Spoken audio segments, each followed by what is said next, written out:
नमस्कार साथियों, मैं हूं विवेक और आज के इस वीडियो से हम लोग एक नई श्रृंखला शुरू कर रहे हैं जिसमें हम मलिक मोहम्मद जायसी की रचना पद्मावत, इसके जो महत्वपूर्ण खंड हैं और उनके जो महत्वपूर्ण पद हैं, विशेषतः मास्टर्स के विद्यार्थियों के लिए, यानी कि जो विद्यार्थी एमए इन हिंदी लिटरेचर कर रहे हैं, यानी कि हिंदी साहित्य से एमए कर रहे हैं या फिर स्नातक कर रहे हैं, ग्रेजुएशन कर रहे हैं हिंदी से, और उनके में पद्मावत है, तो उनके लिए ये जो व्याख्या खंड होंगे, यानी कि जो इन पदों की व्याख्या होगी, बहुत ही ज्यादा महत्वपूर्ण होने जा रही है। आज से पहले आपने इस तरीके से इतना डिटेल में, इतना ढंग से व्याख्याएं नहीं देखी होंगी। तो इसमें हम एक एक पद को बकायदा विस्तार से संदर्भ, प्रसंग, व्याख्या और काव्य सौंदर्य सब कुछ देखते हुए चलेंगे कि आपकी इस पर साहित्य में व्यापक समझ भी बने और आप परीक्षा की दृष्टि से भी तैयार हो सकें कि आप बेहतर तरीके से लिख सकें। तो चलिए बढ़ते हैं और आज हम इस पद की व्याख्या देखेंगे जो आपके समक्ष दिखाई दे रहा है। जो ये पंक्तियां हैं, इसका संदर्भ सबसे पहले बता देता हूं, फिर मैं पंक्तियां पढ़ूंगा, प्रसंग बताऊंगा, फिर पंक्तियां पढ़ के व्याख्या करूंगा। ठीक है, तो प्रस्तुत पद निर्गुण भक्ति की प्रेम मार्गी काव्य धारा के श्रेष्ठतम सूफी संत कवि मलिक मोहम्मद जायसी की रचना पद्मावत के नखशिख खंड से उद्धृत है। तो इस तरीके से आप लिख देंगे संदर्भ। प्रसंग की बात करें तो प्रसंग में बाद में बताऊंगा, पहले पंक्तियां पढ़ता हूं कि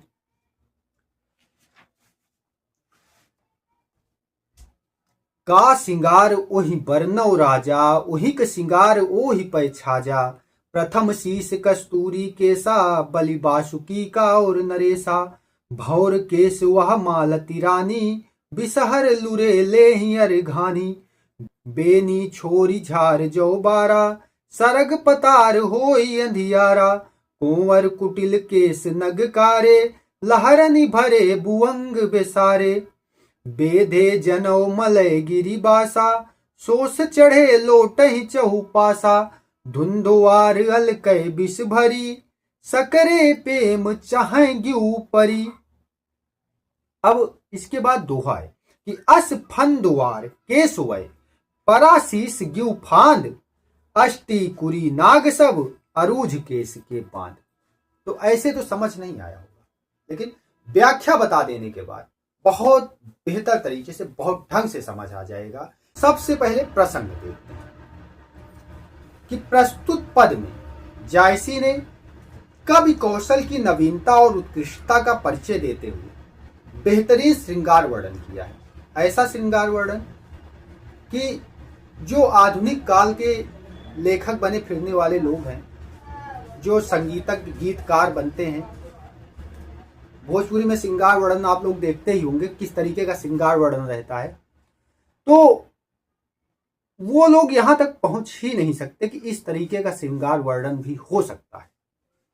तो वही है कि प्रस्तुत पद में जायसी ने कवि कौशल की नवीनता और उत्कृष्टता का परिचय देते हुए बेहतरीन श्रृंगार वर्णन किया है। यहां उन्होंने प्रसिद्ध उपमानों की योजना करते हुए नायिका पद्मावती के सिर और केशों का अत्यंत सजीव चित्रण हीरामन तोते के माध्यम से कराया है, जो कि राणा रतन सिंह को आकर रानी पद्मावती के सौंदर्य का वर्णन कर रहा है, यानी कि उनसे बता रहा है।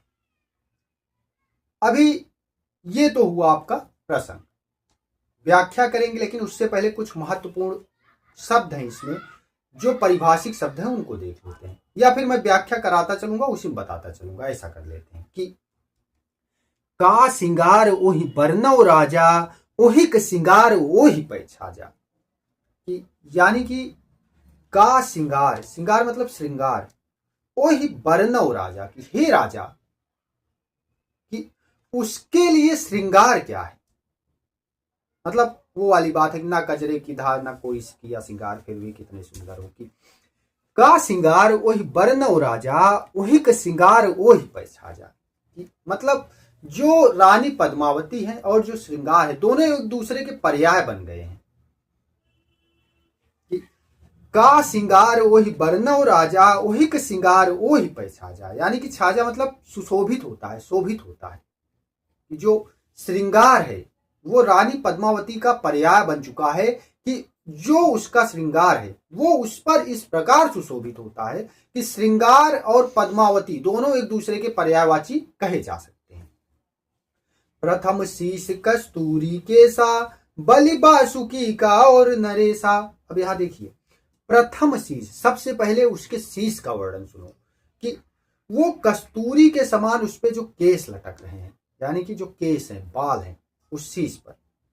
बलि बासुकी का और नरेसा, कि उस पर समस्त राजा और जो नागों के राज, नागराज बासुकी है वो भी उस पर न्यौछावर है, उस पर मर मिटने को तैयार हो जाए। ऐसा है कि भौर केश वह मालती रानी, बिसहर लुरे ले अरघानी। यहां पे कुछ शब्द है, जैसे देखिए बिसहर, बिसहर मतलब होता है कि विषधर, है ना, सांप। लुरे मतलब कि लपेटे हुए हैं, ऐसा लग रहा है, लहरा रहे हैं। ठीक है कि भौर केश वह मालती रानी, की वो जो बाल हैं वो ऐसे, जो चुटिया है वो ऐसी बन रही है कि जैसे उसमें बहुत सारे बिसहर यानी कि सांप लपेटे हुए हैं, सांप उस पर लटक रहे हैं। आगे अर्घानी का मतलब है महक। ठीक है, उसको देखेंगे कि वो जो उससे महक आ रही है, यानी कि जो महक है उसको अगले उसमें देखेंगे कि जो भौर केश हुआ मालती रानी, बिसहर लुरे ले ही अर्घानी, कि वो जो केस है उस ऐसे भंवर बन रहे हैं, ऐसे भंवर के समान लग रहे हैं कि उस पर बहुत सारे विषधर यानी कि जो सर्प हैं वो उस पर ऐसे लुढ़क जाएं, उसकी सुगंध में ऐसे मदमस्त हो जाएं। उन बालों की सुंदरता ऐसी है कि बेनी छोरी झार जौबारा, सरग पतार होई अधियारा। यानी कि जब रानी पद्मावती अपने बालों को ऐसे खोल लेती है तो इतने घने, इतने काले बाल हैं कि सरग पताल होई अंधियारा, स्वर्ग से लेकर पाताल तक तीनों लोकों में अंधेरा छा जाता है। तो यहां हम देखते हैं किस प्रकार अतिशयोक्तिपूर्ण वर्णन है ना। तो आगे है, कुंवर कुटिल केस नगकारे, लहरनि भरे भुवंग बेसारे। कि जब वो अपने बालों को खोलती हैं तो तीनों लोक में अंधेरा छा जाता है। यहां तक देखा, कुंवर कुटिल केस नगकारे, लहरनि भरे भुवंग बेसारे। अब यहां देख लो कि जैसे भुवंग का मतलब है सर्प, है ना, लहरन मतलब लहरा रहे हैं। कोवर कुटिल केस नगकारे, यानी कि कोवर कुटिल, कुटिल मतलब कि ऐसे जैसे करली कराते हैं आज के टाइम में, लड़कियां जाके पार्लर में करली कराती हैं, आप लोग भी जाती होंगी, तो वैसे उसकी तरह काले काले बाल हैं, नक की तरह करली बाल हैं, और लहरनि भरे भुवंग बेसारे। ऐसा लग रहा है कि उसमें सर्प जो है लहर मार रहे हैं, ऐसे लहरा रहे हैं, और वो जो जुल्फे हैं, जो बाल हैं, वो भुवंग से यानी से सर्पों से भरी हुई है। बेधे जनौ मलय गिरी बासा, सोस चढ़े लोट ही चहु पासा। यानी कि जो उन बालों की सुगंध है, जो उन बालों से सुगंध आ रही है वो ऐसी है कि बेधे जनौ मलय गिरी बासा, सोस चढ़े लोट ही चहु पासा। कि वहां से जो सुगंध आ रही, जैसे मलय गिरी के, मलय पर्वत से जो सुगंध आती है उस तरीके की सुगंध आ रही है, और उस सुगंध में सभी मदमस्त हो जाएं। कहां से आ रही है? उन जुल्फों से, उस शीश से, उस केस से। धुंधुआर अलकै बिस भरी, सकरे प्रेम चाहेगी ऊपरी। कि धुंधुआर मतलब क्या होता है? घुंघराले। ठीक है, सकरे मतलब सकरा, या फिर ऐसे समझ लो जंजीर, श्रृंखला समझ लो। कि वो जो धुंधुआर हैं, घुंघराले बाल हैं, वो सर्प के विष के समान है। ठीक है, कि उसमें जो है, उसको देख लेने के बाद, उसको महसूस कर लेने के बाद, उसके प्रेम में कोई भी गिर जाना चाहेगा। आगे दोहे में क्या बात हुई है कि अस फंदुआर केश वय, फंदुआर मतलब फंदा, कि वो जो केस है वो ऐसे फंदे के समान है कि परा शीश गिव फान, कि उसमें कोई भी अपना शीश ले जाके खुद ही फंसा ले, ऐसा फंदा है वो। अष्टी कुरी नाग सब अरुज केस के बाद। जो 8 कुलों के नाग हैं, अष्टी कुरी नाग मतलब 8 कुलों के नाग। अब 8 कुलों के नाग में कौन कौन आता है देखिए, बासुकी, तक्षक, कुलक, करकोटक, पद्य, शंखचूड़, महापद्य, धनंजय, ये नाग आते हैं, है ना। तो इसमें देख लो ये 8 हैं अष्टिकुरी के नाग हैं। तो ये सब क्या होते हैं, अष्टिकुरी नाग सब अरुज केस के बाद, कि इस केस में जो अष्टिकुरी 8 कुल के नाग हैं वो भी इस केस में फंस कर रह जाएं। तो ऐसी सुंदरता का वर्णन हीरामन तोते से राणा रतन सिंह सुनते हैं। तो अब आगे क्या होगा उसको हम देखेंगे दूसरे पद में। अब इसमें काव्य सौंदर्य देख लेते हैं। काव्य सौंदर्य क्या है, तो देखिए इसमें जैसे भाषा, भाषा तो ठेठ अवधि है ना, यानी कि एकदम शुद्ध अवधि भाषा है।